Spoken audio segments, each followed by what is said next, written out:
যেই নবীর শরীরে মশা মাছি পড়া হারাম, ওই নবী তাইফের ময়দানে চলছেন, বেঈমান কাফেরের বাচ্চাগুলো পাথর মেরে মেরে রক্ত ঝরাইতেছে। নবীর শরীর মোবারক থেকে রক্ত পরে জুতা আটকায় গেল, আমার নবীর চোখের পানি পড়তেছি।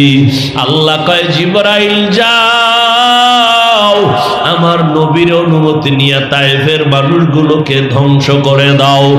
রহমতের নবী বলে জিবরাইল না না, এদের মারিও না।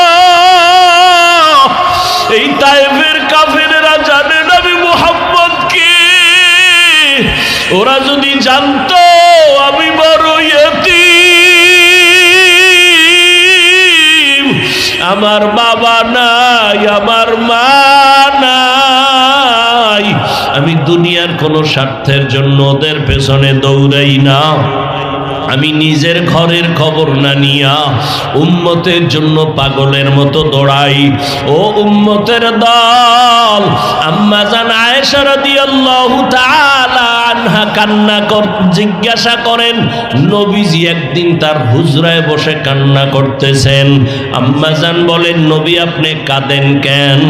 নবী বলেন, ও আয়েশা, হাসরের ময়দানে আমার উম্মতের কি উপায় হবে সেই জন্য আমি কান্না করতেছি। কেমন হালাত হবে হাসরের মাঠ, সূর্যের গরমে মাথার মগজগুলো টাস টাস করে ফেটে যাবে, বেঈমান নাফরমানগুলো চিৎকার মারতে থাকবে, এমনকি হাসরের ময়দানে নবীরা পর্যন্ত কান্না করবেন। এতটা কঠিন হবে হাসরের ময়দান।